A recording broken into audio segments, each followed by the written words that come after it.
সবাই কেমন আছেন? আশা করি ভালো আছেন।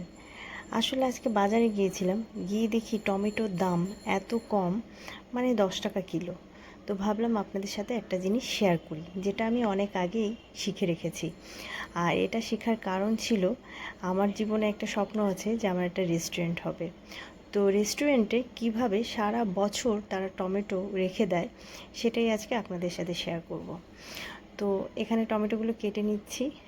আর ভিডিওটা ভালো লাগলে অবশ্যই একটু লাইক করবেন, কমেন্ট করবেন, শেয়ার করবেন, আমার পেজটা একটু ফলো করবেন।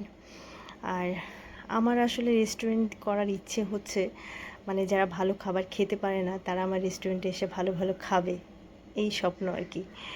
তো এখানে আমি কোনো জল দিইনি, নর্মাল জল বেরিয়েছে। আর সামান্য একটু নুন দিয়ে সিদ্ধ করে এটাকে বক্স করে রেখে দেব। আপনাদের যখন খুশি সারা বছর এটাকে রান্নাতে দিতে পারবেন। এভাবে আপনারা ছোট ছোট বক্স করে রাখবেন। আমি এভাবেই রেখেছি। আর প্রচণ্ড রোদ আজকে বাইরে। তো সবাই ভালো থাকবেন। থ্যাংক ইউ বলার আগে আরেকটু বাকি আছে। আজকে দুপুরে রান্না করেছিলাম আলু বেগুনের ভাজা হাজব্যান্ডের জন্য, আর আমার জন্য করেছিলাম মিষ্টি কুমড়ো ভাজা। তো থ্যাংক ইউ।